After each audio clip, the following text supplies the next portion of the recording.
So we go into the sauna, and there's only one other person in the sauna. And I look back in the back. It's Paul McCartney. Welcome to Crisis What Crisis, the podcast that helps you to navigate life's toughest moments. I'm Andy Coulson, and my guest today is a man who didn't just witness the evolution of modern media, he was one of its architects. As the co-founder of MTV, Tom Freston built an empire that redefined culture for an entire generation. I thought this was one of the greatest ideas ever. From Nickelodeon to Comedy Central, Tom sat at the summit of the global entertainment industry as the CEO of Viacom. Responsible for the creation of landmark hits like South Park, Beavis and Butthead and SpongeBob SquarePants. He was there at the incubation of Jackass and was one of the pioneers of modern reality TV. It was everything I loved in one place.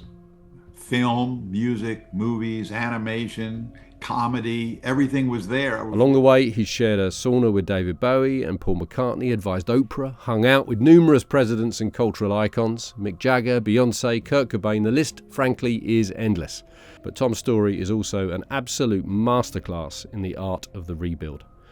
Long before the boardroom, he was a millionaire in his 20s with a clothing business in India. Couldn't believe it. I'm living like a pasha in New Delhi. I had this amazing house with servants, a chef, a driver, and I'm like 26, 27 years old. Until the Russian invasion of Afghanistan and Jimmy Carter's trade embargoes wiped him out.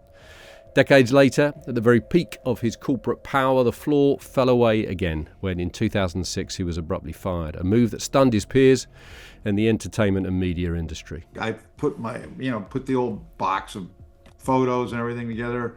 I'm going out, gonna get in a taxi and go home and lick my wounds. And when I get out of the elevator, I couldn't move. And the lobby was filled with all these people chanting my name, Tom, Tom, Tom, Tom. Rebuilding for the third time, he returned to Afghanistan to set up the country's first television network. Kind of went back. It was like, my God, I'm going perfect circle here. And today, he is chairman of One, a 7 million member strong campaigning group dedicated to ending extreme poverty, co-founded by Bono.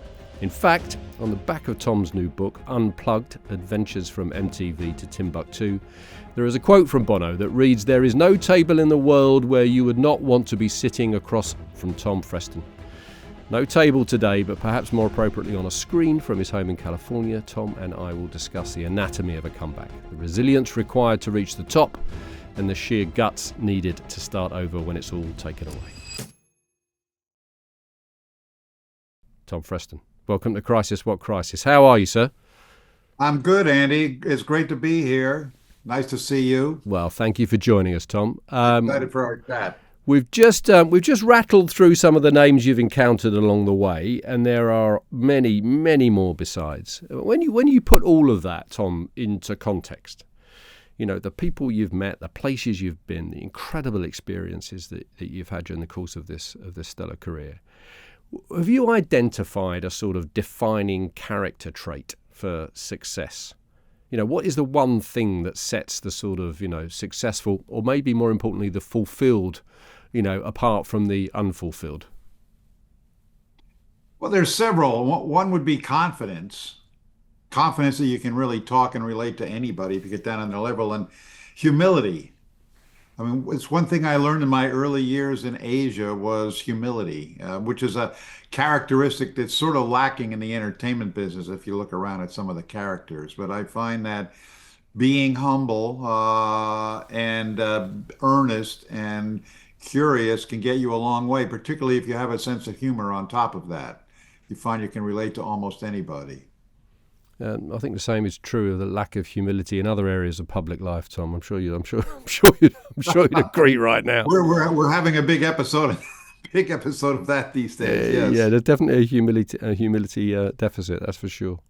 The blurb of your book reads, Tom Freston's path to the C-suite was decidedly non-traditional. I think that is somewhat of an understatement. But did it feel non-traditional to you, or were you always sort of just following a logic that made entire sense to you? I mean, were you aware of just how unusual your path was? I wasn't. It wasn't really until I went through the process of doing this book that I was able to sort of connect what seemed like a lot of disparate parts of my life and could see some kind of through line. But I did decide early on an exposure like in my college years and summers that, life seemed to be more interesting, not in mainstream, but off on the side of the road. And I wanted to sort of step off the conveyor belt of go to school, go to college, get a job, get married, and have a traditional life. I would add that as a sort of a baby boomer and an early one at that, that was a spirit that was sort of in the air. So I picked up a lot of tips from, sort of beat writers, libertarians, and just all the currents that were flowing around in what was then called the counterculture. Yeah. Being non-traditional. So So I you're never thought of that as a driver, but that's the road that I would take. it's in the air, it's environment, but your windows, so to speak, were very much open, and that is not always a given, right? I mean, why is that? Do you think? Why were you such a sort of sponge for all that? I always had this unfailing belief that something good lay ahead. I felt very blessed in that regard, that whatever I did, somehow there would be a series of doors that would lead to something else and some good thing would happen to me. I wasn't ever thinking that I was likely facing some disaster or major crisis. So there was an optimism that I had. And I was also willing to live sort of close to the ground. I wasn't, I didn't start out looking to make a lot of money. I really started out saying I want to have a lot of experiences that would be varied and meaningful to Mm. me. I wanted my life to be rich in that regard. So that gave me a certain freedom to be able to move in different directions that would be, I guess you could call untraditional. So you were born in New York, but you moved to the suburbs of Connecticut to live out what sounded like a sort of very happy post-war, as you say, early boomer American childhood. But beneath that, your father was carrying, deep scars from the war. He'd served on landing craft, I think. He'd watched men, being cut down around him. How much of what he experienced and the PTSD that you've described in the book that he suffered as a result shape what the sort of person that you became? Because that doesn't necessarily that description there doesn't necessarily lead to optimism, and yet it did. Yeah, that's a good point. I never really quite thought of it that way. My father he had a great sense of humor despite all of this. Mm. He had a great set of friends who were sort of, I would say, if you remember that series, The Mad Men, it was really that era, people in advertising and the creative businesses, PR and so forth, who were, they all had been through that war experience. They all had some scars. My father really did. My father mostly never wanted to go anywhere. Mm. So that in me gave me some kind of pent up desire, particularly as I would, you know, learn more about things that I sort of have been held back, and that was something I made up for in spades as I got older. But my father did imbue me with a sense of, hard work, keep your nose to the ground, and he was a big purveyor of the humility theory. He had great interpersonal skills, my dad, and that's what I really picked up from him. I don't think I inherited, as I think about it now, his PTSD sort of mindset that he had to grapple with, which he did very much in private. He never had one conversation with me about World War II and his adventures in the Pacific Islands. So you leave home though at 17 and never look back, right? For most young people today, that seems unimaginable. Might be a stretch, but unlikely, right?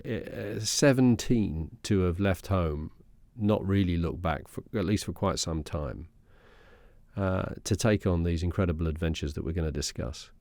How did it feel to you then? I mean, I suppose that's my first question. How did it feel? But I'd also ask, I think, do you think that that sort of decision making and the career that followed, do you think that that's even possible now for the 17-year-old who might be sitting listening to this? You mean, can you invent your own life? Can Yeah, you I mean, improvise your own life? I think is it so. harder to do so now, or I think easier? it's What's your view? harder. I think it's harder. Things have changed. I mean, in my day, phone calls. I mean, there was no social media, there was no cell phones. You were never connected. You were out floating on your own.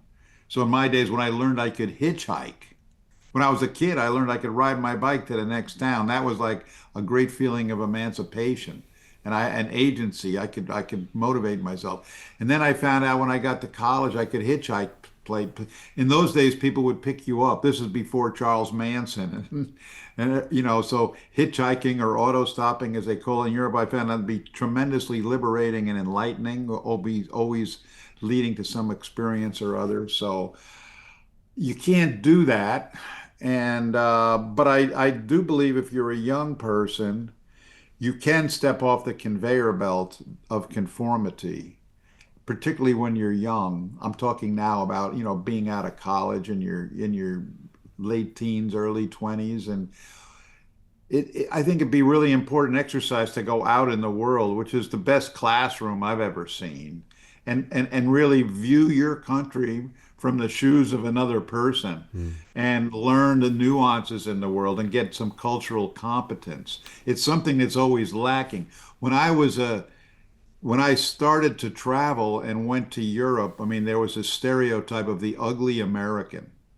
And the ugly American, that was a guy, now we're talking in the early 70s, late 60s. That was a guy who was really loud, largely uneducated about where he was going, rude. And it was a time also of the Vietnam War, so Americans were thought to be sort of bad people in a way. I always tried to play against that stereotype. And, that kind of worked for me. Again, that brings in humility and the development of empathy. But I Mm. do think, to get back to your original question, yeah, a young person can would be greatly valued, I believe, externally and internally by taking a few beats and leaving a path and going out and embracing uncertainty and going out into the wider world and seeing it for yourself. You can still do that. Where did the bit that's still missing in the story for me is where the confidence came from. What do you sort of attribute that to? I mean, I think confidence is something that grows in you with experience. When you first face a situation, you may not have a lot of confidence. When you go to second grade and move to third grade, you start feeling I understood the lessons that I've learned, and I feel a bit more confident about where I'm going to go next. So, with more experience, one gets more confident. But then like I said in the beginning, I had a belief that things would always work out for me. I mm. mean, I was kind of naive, and I wouldn't say it was selfish, but it has been largely the case. I've been the beneficiary of a lot of good timing and a lot of good luck. Um, but I found that the confidence I had when I put myself in, like, trying to cross the Sahara Desert and doing that, I realized, I could go anywhere. I could be with any type of people and get along and survive. Let's talk about the adventurers in those early days. Then the trek across the Sahara. I'm kind of skimming the surface of this stuff because there's so much, and for those listening, watching, read the book, you'll get it all. But the highlights: the Sahara into Afghanistan, a country that you completely fell in love with. I mean, for many people listening, I think it would be very hard to imagine Afghanistan as a country that's just not wrecked by war, because that obviously is the Yeah. When I view. I went there in 1972, so it was like over 50 years ago. Old timers would call that the golden age in Afghanistan. They had had 50, 60 years of peace. Most people today think it's a country that's continually at war with itself, and it has had this series of wars from fanatics of every stripe starting like in the late 70s. But when I went there, it was a country that was, I mean, their tourist poster, there wasn't a lot of tourists, but the tourist poster actually said, visit Afghanistan, see the world's friendliest people. Now, that would bring a smile to a lot of people. That's the last thing they're going to think of. But if you were there then, Mm. you would believe that. It Yeah, was a give very give us a friendly flavor. Give country. us a flavor of it, Tom. Well, even the poorest person, I mean, embedded in their sort of culture is being hospitable to foreigners, to new people, and if you go into a poor home and and for some reason they've asked you to sit with them or drink tea with them, they'll serve you first. So this whole concept of hospitality is really embedded into their culture. Um, I found the place to be, sort of missing modernity. There was a like time was suspended there. It was very exotic. You were totally removed from the world. There was hardly any cars. There was hardly any phones, and there was no advertising. So I was removed from modern life, and I found it sort of exhilarating. I felt like I was lost, and then I thought I was sort of found. I said, well, I figured, I could disappear here. I could probably disappear here. And everywhere I go, I say, no one would ever find me here. Do you think you absorbed some of the sort of Afghan resilience, which is a key characteristic, isn't it, of the Yeah, they've been of the through it Afghan people? all. And we especially see that nowadays. But, they had repelled the British Empire, they had repelled the Russian Empire. They've now repelled the American Empire, who brought like 40 allies in tow, a bunch of guys in flip-flops and sandals. That's a whole other long story, and it's not quite that simple. But yeah, that's a resilient group of people, and they were never colonized. They Yes, had a high opinion of themselves. yes. When I went there, it was very much a sort of Islamic culture, not radically Islamic, but they were looking forward to sort of joining a new world. They were looking forward to moving into, some form of modernity, and it was exciting to see.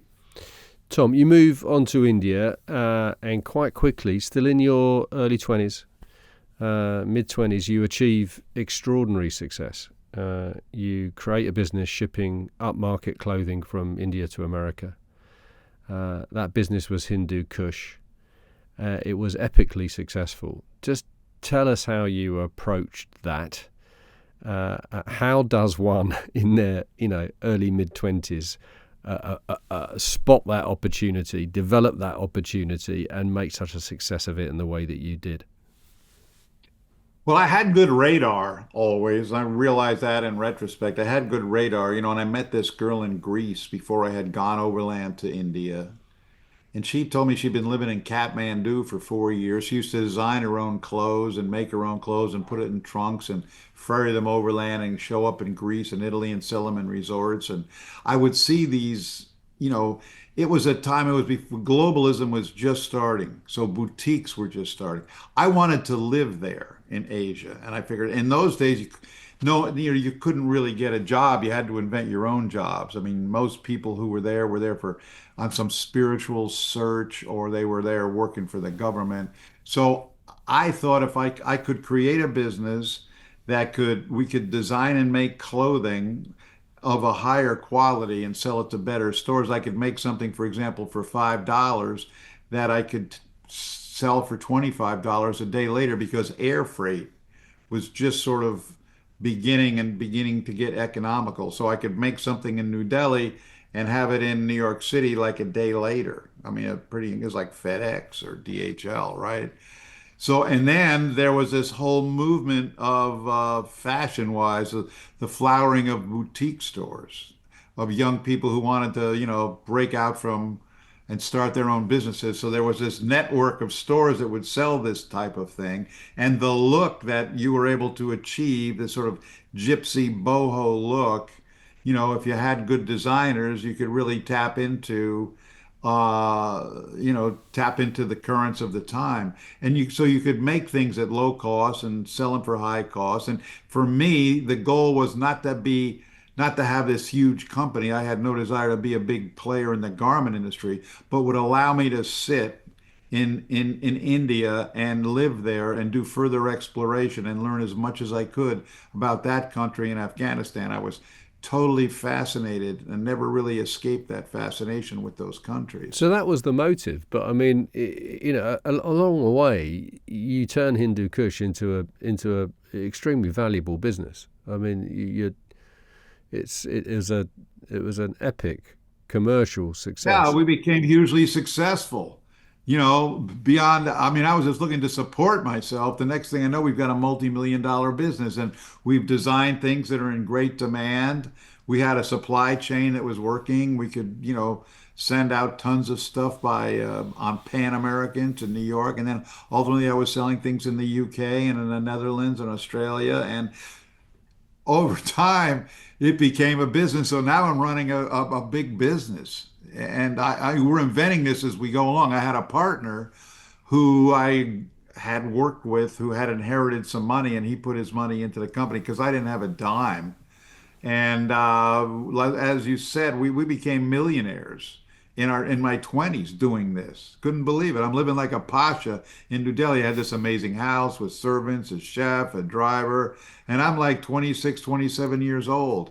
And so I adjusted to it. But then, the business sort of took over and took up a lot of my time, and I found myself really, totally consumed by it. It was the hardest work I would ever do in my life, including everything that followed. Is I that mean, right? You nothing look back at that period nothing as was your more hardest complicated. working period. Nothing was more complicated. In India, for example, where the bulk of the business was, in those days, a very tumultuous country. It was their most tumultuous decade. Nothing really worked. Nothing really worked on time. You had to count on everything going wrong. Things would be late, things would be of bad quality, and you had to bribe this person or that person. Flights would be canceled. It was constant, learning how to wait and learning how to deal with all these issues. So when it was all over, there was wasn't like a sigh of relief because I was greatly disappointed, but it really, had I was working, like 18-hour days all the time. Tell us what happened, Tom, in terms of the sudden turn that the business takes. Was it a sort of slow moving car crash, or did you move from that kind of pinnacle of success that you just described for us so eloquently? Was it sudden? Yeah, it was a sudden and it was a surprise. And it was a surprise and it showed me in two cases, because I had two businesses, I really didn't know what was going on. I didn't really have radar, and I'll explain why. One was in Afghanistan in 1978.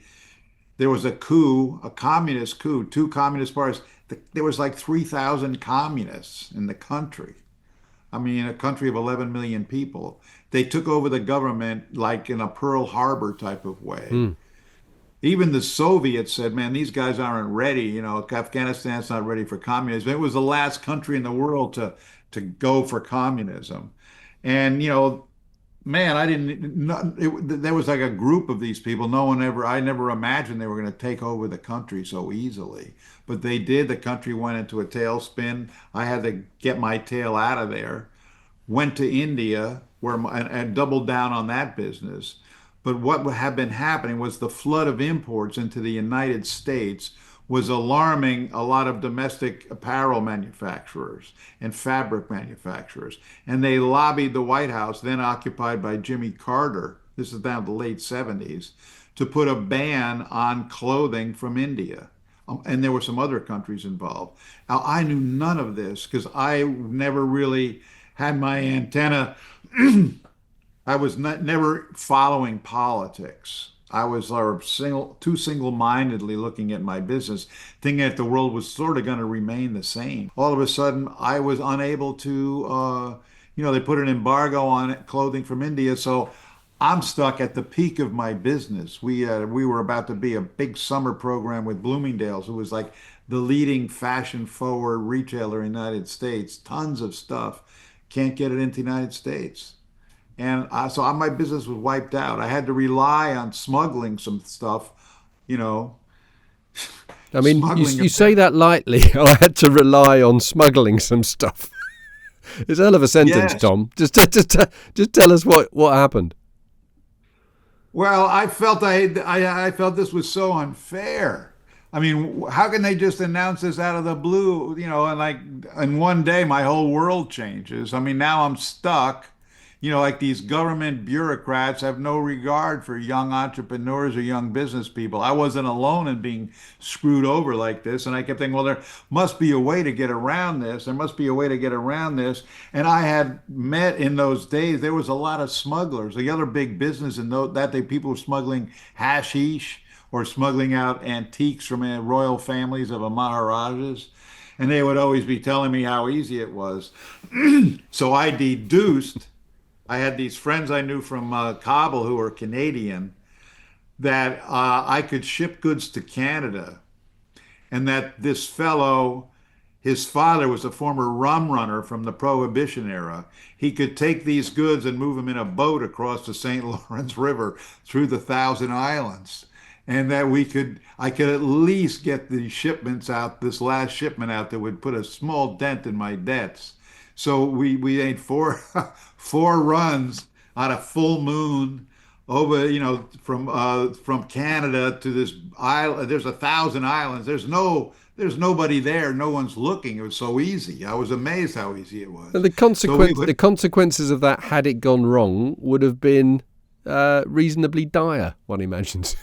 I mean, yeah, I never felt we were going to get caught. I yeah, mean, blind optimism. I mean, which, that was unhealthy optimism. yeah, But it was explained to me like what could go wrong. leads me to ask about your relationship with risk, I suppose, Tom.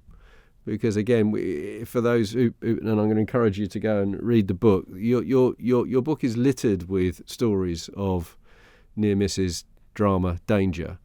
How would you characterize your relationship with risk? I mean, I have a great tolerance for it. And like on one hand, when I go to Las Vegas or pass through any place as a gambler, I put a couple coins in a slot machine. I'm not like a gambler. Yeah. But I've been taking business risks that I think are well thought through. I had, or I knew, I always had this faith that I would win, that it would work out okay. And, in process, one time after another, that largely turned out to be the case. I would keep going. So this risk, for example, am I going to, of course, if we got, how dumb would I look? I mean, you get caught smuggling clothing in the United States, you'd think you'd be smuggling drugs or something that you would make some money. I'm not going to make any money doing this, but I was doing it sort of for justice. Yeah. This was a strike back. I mean, you can't do this to me. I'm gonna somehow find a way to weasel my way around your regulations. You head back to America. You're out of work, right? I mean, I'm not only out of work, I'm hundreds of thousands of dollars in debt. So let's just talk about I'm that. wiped out. Let's talk about that moment then. Presumably a test of your resilience and your confidence and of that sort of innate optimism that you seem to have, one assumes. I mean, how dark did things get for you at that point? It was dark. I mean, I kind of came back. I've been gone for 8 years, and people I had known or gone to school with, they'd all moved ahead in their careers. They were doing solid jobs. They were married. They had kids, and I come back. I've been sort of running around Asia in flip-flops for 8 years doing this business, and now it was all for nothing. I had left a solid job in advertising, but I said, well, I got to start from scratch. I got to start from scratch, and serendipitously, I saw a book in a bookstore window called "What Color Is Your Parachute?" This was the first edition of a book that I have endlessly recommended to others. And the thesis of this book is, well, you can change careers in your life for one reason or another. You have developed skills that are transferable. And like it would take you through these exercises so you could figure out what skills are in fact transferable. And then it said, what kind of business do you want to get into? Well, you want to get into a business that you love. Okay. So you go through a little exercise, and I did that. It came out music. I knew rock and roll music. I was a fanatic, and I could tell you, I had an encyclopedic knowledge of music and who sang what and so forth. And the other thing is, you look for a category that's ascendant, a place where if you get in that industry, there would likely be upward mobility, and you could profit from that. And it went on and on like that. So I did all these exercises, and then it said one of the tips was, look in the trade magazines for the industries that you're interested in because there'll be announcements about people starting companies, and that's where you can get it on the ground floor. So I followed. This is the only self-help book I ever bought in my life. And I did all these things, and then through my brother, who was in the music industry, I got an interview at a company, which then called Warner Amex Satellite Entertainment Company. This was the beginning of the cable TV revolution in the States. Had not yet gone to Europe, but cable TV was starting, and I read an article in Billboard magazine about from a guy, John Lack. He said, "Well, I'm going to start a 24-hour video music channel, and it's going to accompany these two channels I've already started. One was called Nickelodeon, which was for kids, and one was called the Movie Channel, which was 24 hours of movies." This was at a point in time at the very beginning. CNN was starting, ESPN was starting, USA Network, and we're going to use satellite technology, and we're going to sort of, outstrip the broadcasters and put more choice in people's hands. And it was so I got the interview, and I went in and did my best. I brought a whole portfolio of stuff I had gotten from Vogue magazine and other editorial stuff about my company. I talked about my advertising background. I'm an entrepreneur. You need them. I've I've like done all this hard work. I know music inside and out. And then they said the most unlikeliest thing says, we're looking for people with no experience in television because we can't afford to pay people who we used to work for NBC or CBS. We don't have any money. We got to invent this out of the box. There's a revolution coming and we're the tip of the spear. I said, well, they didn't even have television where I've been the last 8 years. So they hired me on the spot. I mean, it's unbelievable. So now, and then, a few months later, they put together a team of 6 to 8 people to develop this music video idea. And I got on that team. So now I'm on locker, there's like 8 people, locker number 7. I'm there working on this team to develop what became MTV. And in several, we launched it like 9 months later. I was the marketing guy. I moved up the ranks rather quickly. 5 years later, I was the president of the company. And then we started Comedy Central and we started VH1 and we started, I started this real juggernaut of an operation. And we went worldwide because in the late 80s, governments were deregulating their media, like in the UK and Europe and then Asia and Latin America. And I wanted to be in the vanguard of that and make the first global network and take that confidence I had built running an international business, albeit a small one. But I had this confidence again that I could go anywhere and do anything. And starting a business, say in India or in France or the UK, did not sound that foreign or untenable to me. So that confidence from my first job and a lot of the characteristics I was able to develop in myself from those hard scrabble years in Asia really paid off well in my new line of work. Tom, the 5-year rocket that you were on to the top job, I mean, that must have been an incredibly, obviously, exciting, thrilling, rewarding period of your life. But it must also have come with a whole bunch of hurdles and difficulties and problems. What is it about you that sort of is able to stay focused on the mission and on the positive?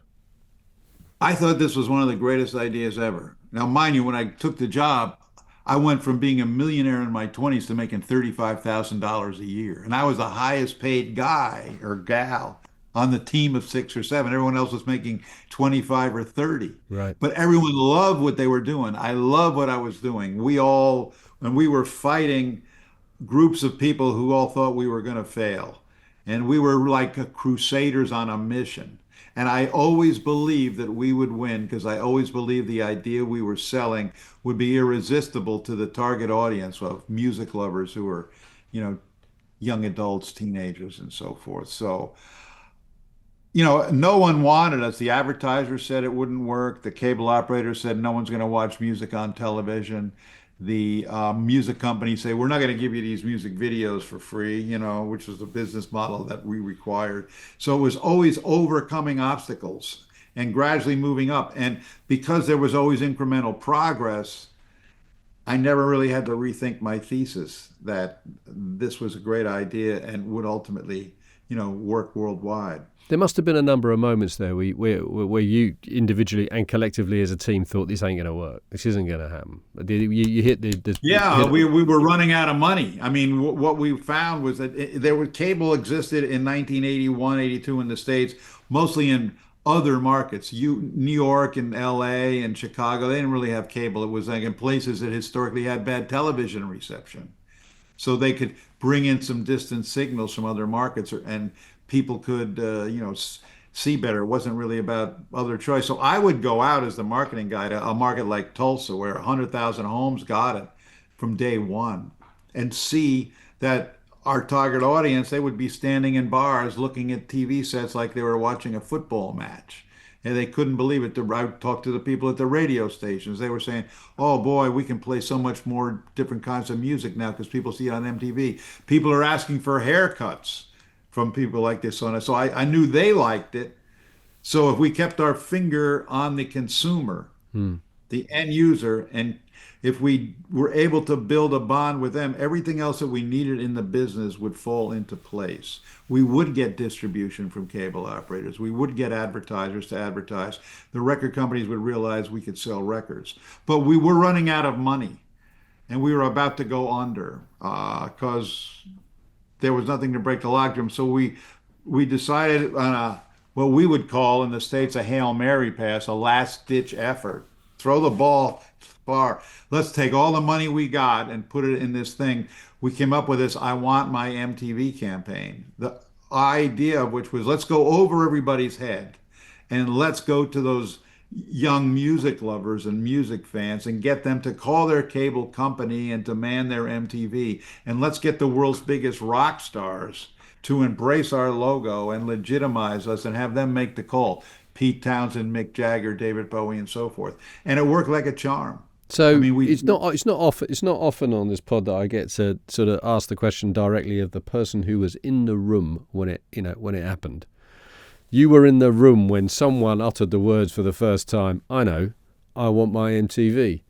That's the slogan. That's what we're going to do. Just tell me about that. Tell me about that well, moment. we had this. There was this guy named George Lois who was the maddest of the madmen. He ran an ad agency, and he, at one point, had run this. There was a cereal called Mapo, which I remember as a little kid. It was some, you had to heat it up. It wasn't like you pour it in a bowl. And, parents didn't want to buy it because it's too complicated. So, but he knew the kids liked it. So he got big sports stars, basketball players, and like Mickey Mantle, a baseball player, to say, I want my Mapo. And the idea was all these young baby boomers tormenting their mothers to buy this cereal. And he did this campaign and he came in and he said, you guys are getting nowhere trying to, glad hand these cable operators. They're not gonna, he said basically you gotta fuck them. Let's just shove this down their throat. So I want my MTV. This is what it's gonna be.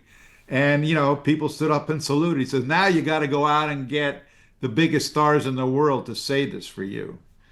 And that's how it Wow. started. So I do the didn't David just come Bowie up with a part. slogan, but he came up with a strategy, and you're dispatched off, which is how you find yourself in a sauna with David Bowie and Paul McCartney, just to persuade these world famous stars to back your what is essentially a kind of call to arms, right?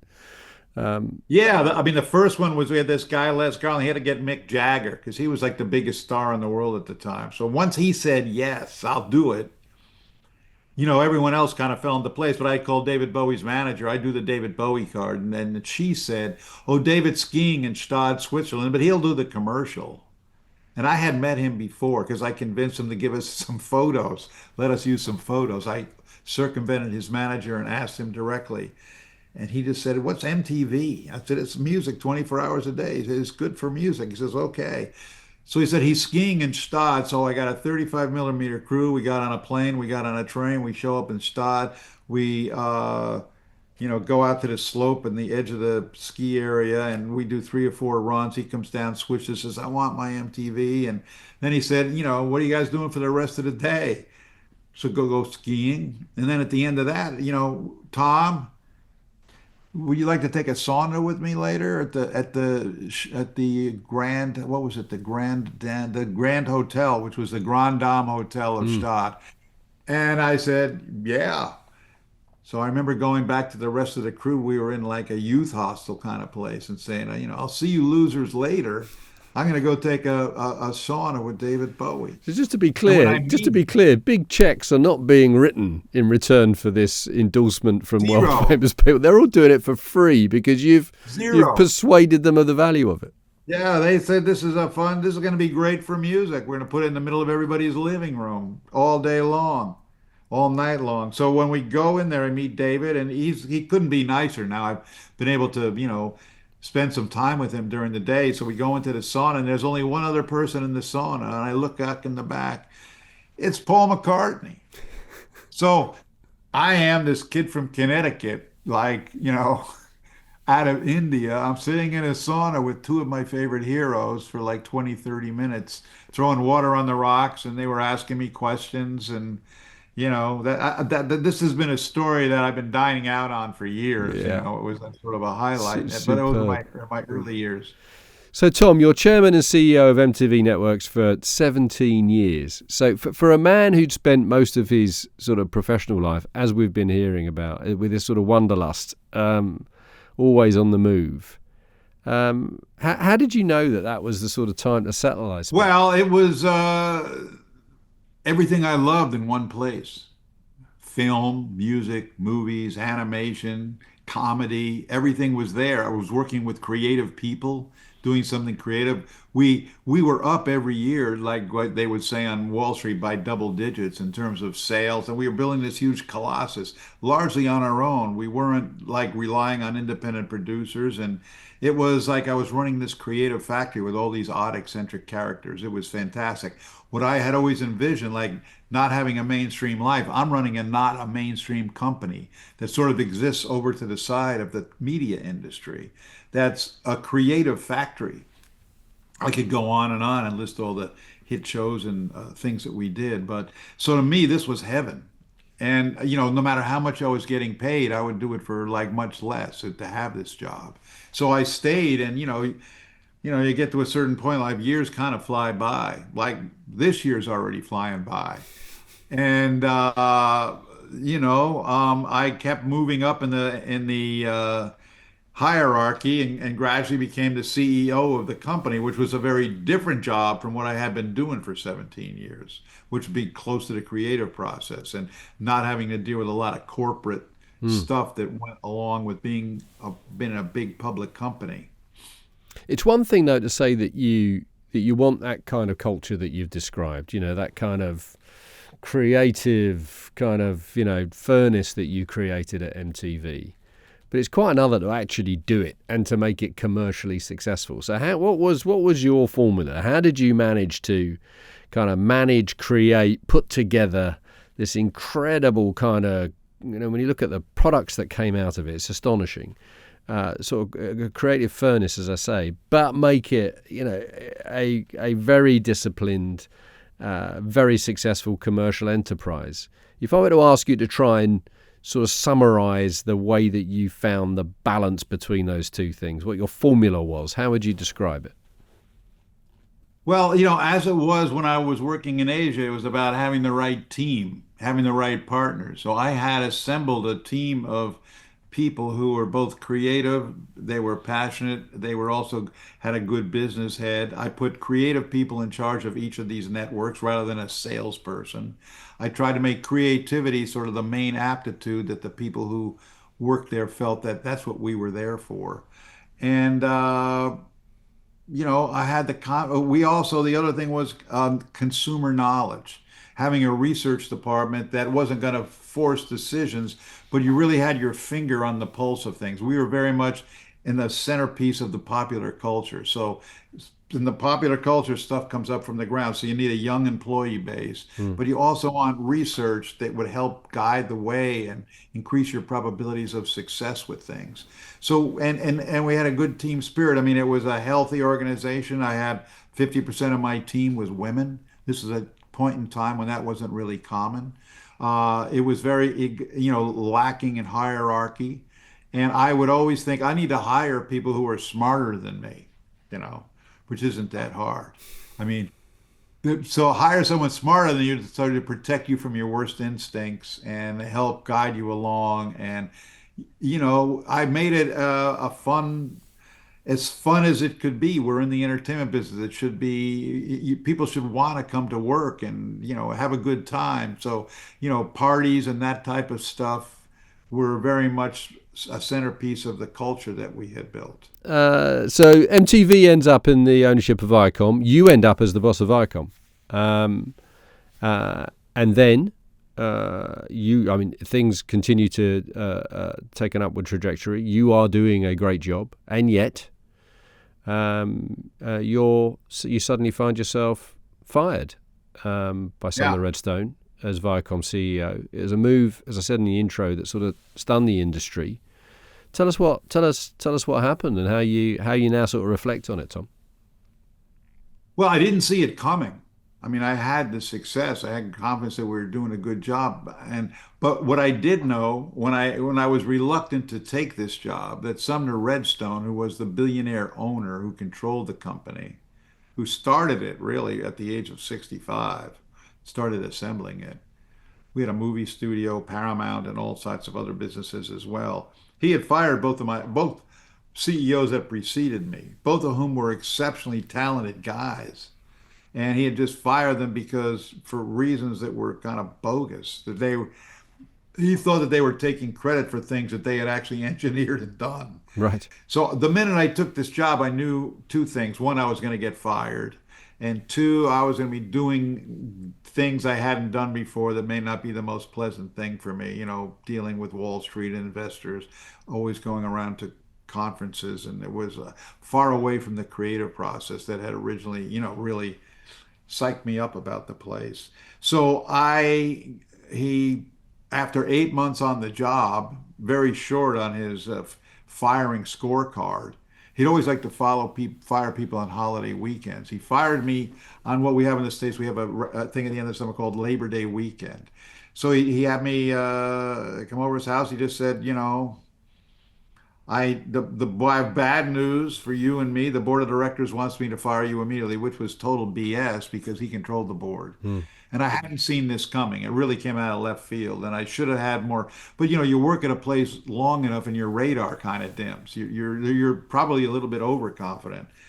So he fired me on a Monday afternoon in Los Angeles, and I was like, whoa, you know.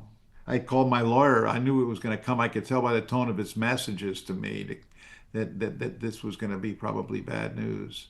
And my lawyer said, just listen to him and get out of there. Don't say anything. So I was, I'd been fired once before as a bartender when I was a kid because some guy this guy, his best friend was getting out of prison. He wanted to give him the job. I said, okay. So this time, I had it was a shock. So the disappointment, the embarrassment, the humiliation that went along with it was considerable. And I realized in retrospect, I mean, a bunch of things happened. I realized one, in retrospect, I realized I got fired at the exact right time.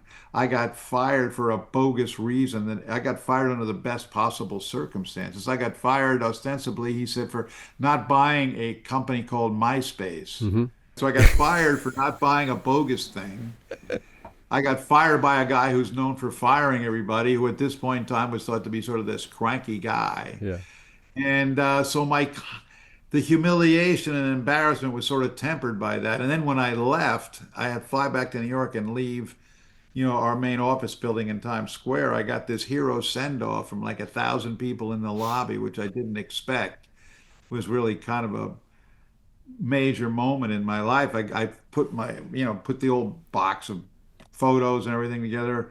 I'm going out, gonna get in a taxi and go home and lick my wounds. And when I get out of the elevator, I couldn't move, and the lobby was filled with all these people chanting my name, Tom, Tom, Tom, Tom. And so it's like I'd won the Super Bowl, and that was something. I realized they loved me. They loved me. They were gonna miss me. I wasn't just I had thought, man, I'm just gonna sneak out of here, Yeah. and no one's gonna see me, and I'm gonna go home and hide under a rock. So that kind of boosted my There confidence. must have been some anger as well, though, Tom, but that lingered, I suspect, for a while. Yeah, How did you manage the anger? I figured the best thing I needed to do was to go away, and I wanted to get out of the whole media circus about me being fired and everything. And I wanted to go back to my roots. So I took my wife and some friends. I say, I want to start the Tom Got Fired tour, and we're going to go to Burma. Burma, one of my favorite countries, was like the crazy uncle of Southeast Asia, run by military, wonderful people, but stuck in time. No media, no cell phones, no TV, no radio. They had radio, but no email. So I would go there and collect my thoughts and take a few beats and see if I could get a new epiphany about what I was going to do next and recover from this thing. And it was the perfect thing to do because you don't want to. I think if you get fired, you don't want to like just jump at something that comes your way because you really this is going to be okay. I have time for another big new chapter in my life. I'm 60 years old. I could do something big and I should be a little more thoughtful about it. And someone said, well, you've been so far into your job that you're out of it. You're so far into it that you're out of it. You really got to let some space come in and take a few beats and go back and kind of concentrate. Let things open up and kind of realize what would you like to do next if you have another chapter in your life. So that couple weeks in Burma was my adventure in doing that. And it did become clear. I started realizing instead of being angry, I realized, wow, that was a guy did me a favor. I mean, I had nothing left to prove there. I had had a great run. Everybody saluted me. I got a big stack of all these condolence letters and notes and emails. So my ego was in good shape. I got fired, like I said, under the best possible circumstances. And I said, well, what do I want to do? And that's when I decided, rather than take one big job, I was going to do like sort of a portfolio of things.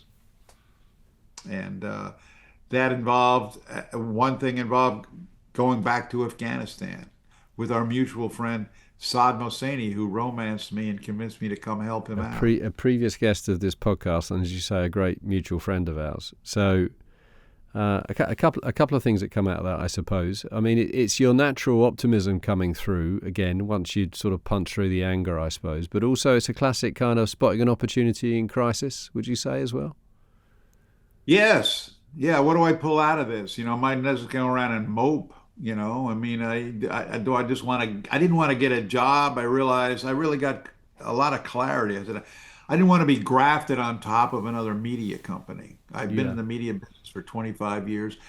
The media company I had left, we had built from zero up in the ground up. If I just get grafted on top of, say, for example, a Yahoo, something I wasn't that emotionally attached to, it didn't have that kind of appeal. So I sifted through the alternatives and realized I had a solution. I would work on things I loved once again with people that I liked being with. And money, making a ton of money wasn't once again my paramount objective. And one assumes, Tom, that during the course of such a incredible but also intense career, the price you were paying, in your private life, in your life away from work, I imagine had been pretty bumpy at times, pretty intense. I mean, this is now a chance to reassess all of your life, I suppose, every element of it, and Yeah. every part that mattered to you. Well, a job had taken its toll on me over the year personally. I mean, I divorced. I got married soon after we launched MTV, and then that ended up in a painful divorce. And then I got married again in the late 90s, and that ended up soon after I got fired in another divorce.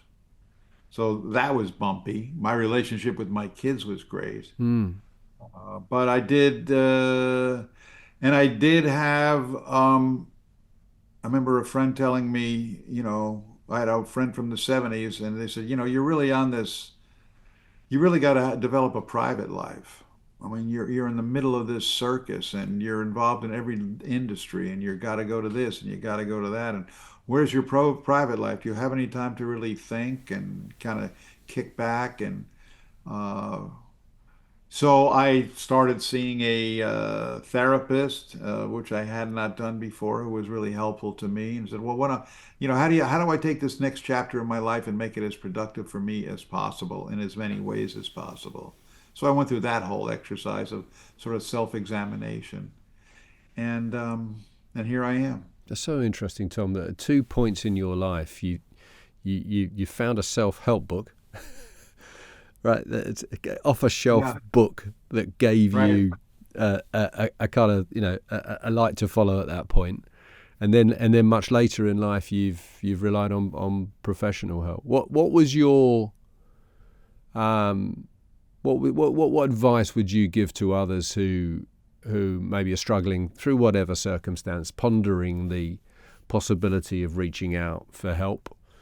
Um, it's all about finding the right individual, isn't it? It's all about finding someone who is going to be able to listen to you in the way that you need to be listened to, and long memory. I don't know. What are the attributes that matter to Well, you? it depends what kind of help you're looking for and what the subject is. But yeah, whoever you go to, it has to be someone who's trusted and competent, who, basically a source of good advice.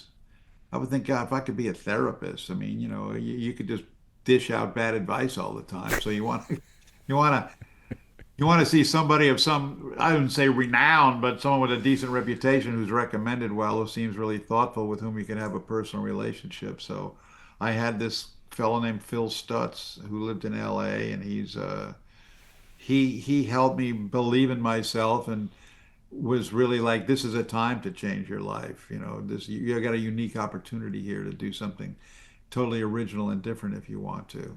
So Yeah, he was encouraging. and So maybe yeah, helped you rediscover that innate optimism that you have. yeah, and I kind of went back. It was like, my God, I'm going perfect circle here.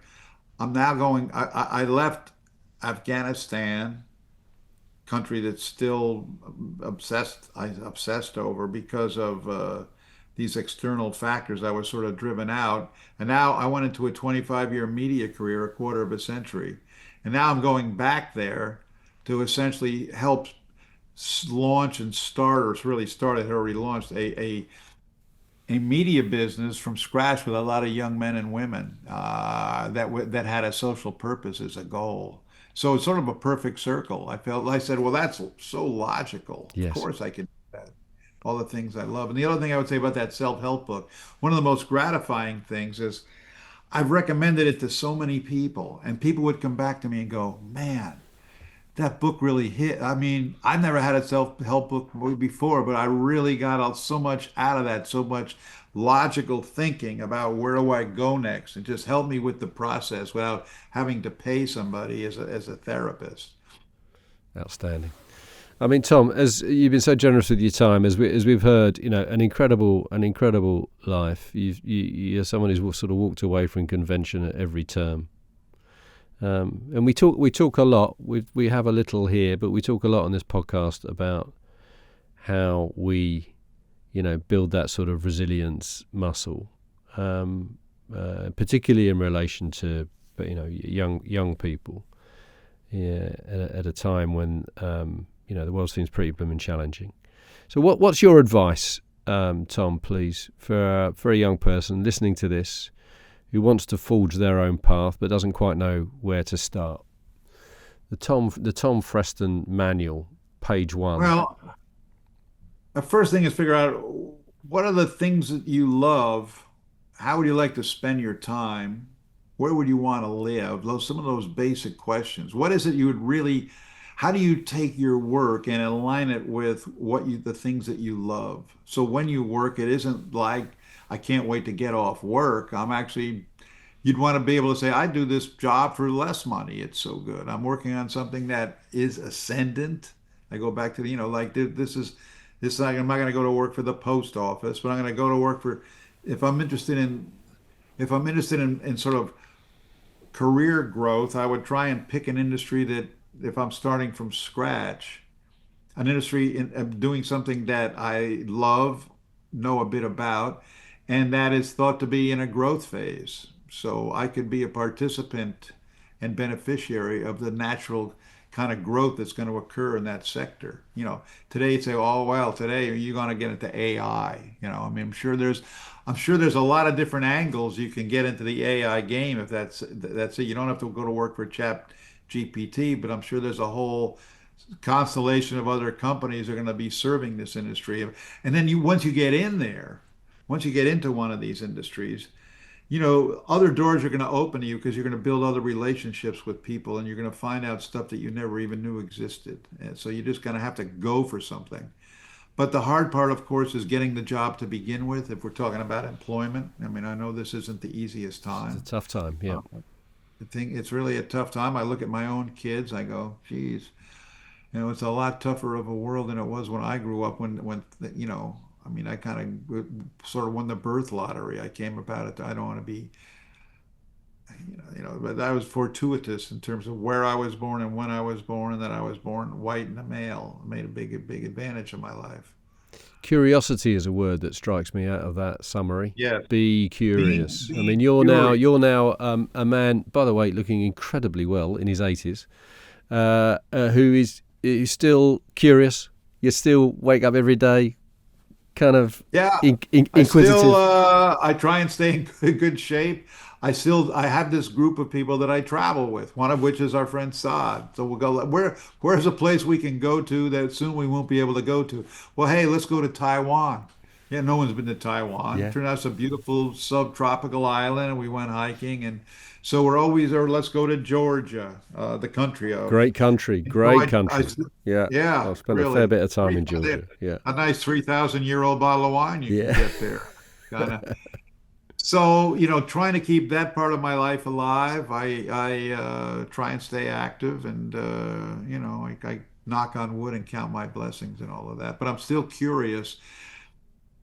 And just the politics of the era are so intense, and I find myself spending more time than I should going down rabbit holes regarding, say, some of the political situations here in the States. I mean, because part of me goes, I can't believe this is happening.